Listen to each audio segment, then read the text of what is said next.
Hello বন্ধুরা, আমি আঁখি। আমার চ্যানেল আঁখিস প্যাশানে তোমাদের স্বাগত।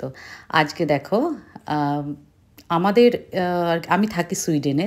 তোমরা যারা নতুন ব্লগ দেখছো তাদেরকে বলি, সুইডেনের ম্যালমো শহরে থাকি। আর এখানে ট্রিয়েঙ্গেল নামে একটা জায়গাতে দেশি লিপস বাংলাদেশি দোকান আছে। সেখান থেকে এই পদ্মার ইলিশ কিন্তু আনা হয়েছে। 2 কেজি মাছ ছিল, 2 কেজি ওজনের। আর মাছটা অ্যাকচুয়ালি খুব সুন্দর ছিল। ঠিক আছে, লেখা তো থাকে পদ্মার ইলিশ, তাই জন্যই তোমাদের বললাম। যাই হোক, আমি দেখো 4টে মাছ নিয়েছি। আজকে সর্ষে বাটা রান্না করব। বুঝতেই পারছো আজকে রান্নার ভ্লগ। ঠিক আছে, তাহলে সর্ষে পোস্ত নিয়েছি আর কাঁচা লঙ্কা নিয়েছি, নিয়ে আমি বেটে নিলাম মিক্সিতে। আর এই দেখো, এবার এই মাছগুলোতে আমি নুন হলুদ মাখিয়ে নেবো। দোকান থেকে কিন্তু মাছগুলো কাটিয়েই আনে, কিন্তু আঁশগুলো আমি ছাড়িয়ে নিলাম। এই দেখো, নুন আর হলুদ ভালো করে মাখিয়ে নিচ্ছি।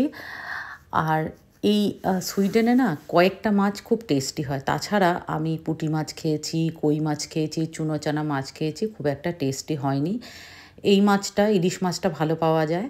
আর তোমার ভেটকি মাছটাও খুব ভালো পাই তুলনামূলকভাবে। মানে আর কি, আমরা তো জানো মানে বাঙালিরা একদম টাটকা মাছ মানে বাজার থেকে কিনে খাই, আমাদের সেই টেস্টটা মাথায় থাকে সব সময়।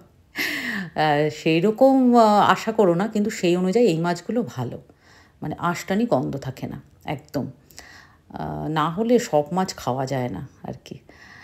আচ্ছা, ভালো করে নুন হলুদ মাখিয়ে নিয়ে আমি এই মাছগুলো ভাজা করে নেব। ঠিক আছে, চলো। ভালো করে অনেকটা মাস্টার্ড অয়েল নিয়ে নিয়েছি। এখানে ভালো একটা মাস্টার্ড অয়েল পেয়েছি, খুব ঝাঁঝালো গন্ধ। যাই হোক, বাঙালি তো এই একটা জায়গায় পুরোপুরি বেঁচে গেছি।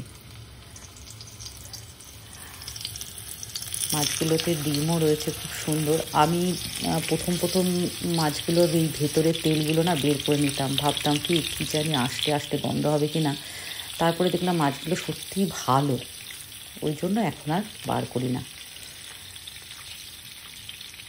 খুব কড়া করে ভাজবো না, হালকা করে ভেজে নেব। ভেজে তুলে নিয়ে সর্ষে পোস্ত কাঁচা লঙ্কা বাটা দিয়ে যে পেস্টটা করেছি সেটা কিন্তু দিয়ে দেবো। এই দেখো, এরকম করেই ভেজে নেব, বেশি কড়া করে ভাজবো না। আর মাছ রেখে দিয়েছি, 2বার রান্না করব, আরেকটা ভাজা খাবো খুব শিগগিরই, তার জন্য 3 পিস আলাদা করে রেখেছি। আর লাস্টে যে লেজা মাথা এগুলো থাকবে, এগুলো 5 ফোড়নের চচ্চড়ি করব, তার জন্য আলাদা রেখে দিয়েছি। এই দেখো, এই যে পেস্টটা দেখছো, এর মধ্যে কাঁচা লঙ্কাও দেওয়া আছে, দিয়ে দিলাম। আচ্ছা, অনেকে আছে পুরো মাখিয়ে, ভালো করে মাখিয়ে একেবারে বসিয়ে দেয়। আমি সেটা করি না, কারণ পোস্তর কাঁচা গন্ধটা আমরা ঠিক পছন্দ করি না। ওই জন্য আমি কি করি, তেলের মধ্যে এই যে পোস্ত সর্ষে বাটা কাঁচা লঙ্কা বাটাটা একটু হালকা নাড়িয়ে নিয়ে, এমন কিছু না যে ভীষণ কড়া করে কষিয়ে নিচ্ছি তা না, হালকা তেলের মধ্যে নাড়িয়ে তার মধ্যে নুন হলুদ কাঁচা লঙ্কা একটু মিষ্টিও দিই, দিয়ে এরকম একটুখানি নাড়িয়ে এবারে কিন্তু জল ঢেলে দেবো। সর্ষে বাটার পাত্রতে একটু লেগেছিল গায়ে, সেই ভাবেই ওর মধ্যেই জল দিয়ে দিয়েছি। এরপর মাছগুলো ভালো করে সাজিয়ে নেব, নিয়ে ভালো করে ফুটিয়ে নেব আর কি। দেখে তো মনে হচ্ছে মাছগুলোর টেস্ট ভালোই হবে, কারণ এর থেকে ছোট মাছগুলোরও টেস্ট খারাপ হয় না। তাহলে এটা একটু বড় পেয়েছে এবার। এই দেখো, এইবারে হচ্ছে এইটা হচ্ছে আসল কাজ, সেটা হচ্ছে অনেকটা মাস্টার্ড অয়েল দিয়ে ঢাকা দিয়ে দেবো। অনেকে কিন্তু এর মধ্যে কাজু দেয়, বাটা কাজু বাটা। আমি না একদম এই যে বাঙালি যেরকম রান্না করে আগেকার দিনের, সেই রকমভাবেই রান্না করাগুলো ভালো খাই। এক্সট্রা কিছু অ্যাড করে খুব একটা ভালো খাই না। যাই হোক, এবারে ঢেকে দিলাম। ঠিক আছে, আঁচ কম করে। এই দেখো, রান্নাটা কিন্তু আমার প্রায় কমপ্লিটই বলতে পারো, কেননা এটা কিন্তু টেনে নেবে, অনেকটাই এটা টেনে নেবে। এবার আমি বন্ধ করে দেবো। দেখো রান্নাটা কেমন হয়েছে, এই হচ্ছে রান্নাটা হয়েছে পুরো তেলের মধ্যে। তোমাদের কেমন লাগলো রান্নাটা আমাকে কিন্তু কমেন্টে জানিও, আর তোমরা সবাই কেমন আছো সেটাও কিন্তু জানিও। এই দেখো, এইবারে কি করব বলো তো, এইবারে গরম গরম ভাতে গরম গরম মাছের ঝোল।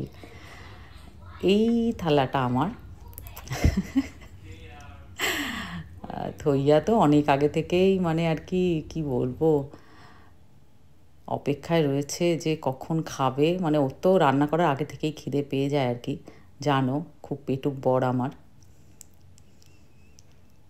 চলো এবার একটু খেয়ে দেখি যে মাছটা সত্যি ভালো। অনেক সময় অনেক বড় মাছও এনে দেখেছি, মাঝের মধ্যে অতটা টেস্ট হয়নি। দেখি মাছটা কেমন, খুবই ভারী মাছটা। এই দেখো, বাঙালি তো মানে দেখেই জিভে জল চলে আসছে, যখন এডিট করছি তখনও জল চলে আসছে জানো তো। এই কাঁচা লঙ্কাটাকে একদম ভালো করে চটকে নিতে হবে ভাতের সাথে, একদম ভালো করে চটকিয়ে, খুব সুন্দর করে চটকে নিতে হবে ভাতটাকে। এই দেখো, এবার দেখি মাছটা কেমন। আমি খেয়েছি, হ্যাঁ, পরে তো এডিট করছি। মাছটা ভীষণ ভালো ছিল, খুব ভালো ছিল মাছটা, আমার দারুণ লেগেছে, খুবই ভালো ছিল। আর ডিমটাও খুব সুন্দর ছিল। চলো, ব্লগটা এই পর্যন্তই, তাও অনেক বড় হয়ে গেল। সবাই আমাকে বলে ছোট ছোট ব্লগ দিবি। এই মাছটা দিয়ে সত্যি আমি ব্লগ অনেক কেটে কেটে কেটে কেটে এই পর্যন্ত ছোট আনতে পেরেছি, এর থেকে ছোট আর পারলাম না। তোমরা সবাই খুব খুব ভালো থেকো, আর আনন্দে তো অবশ্যই থেকো। কেমন আছো আমাকে জানাবে, আমি কিন্তু কমেন্টের অপেক্ষায় থাকি, আগেও বলেছি। চলো টাটা।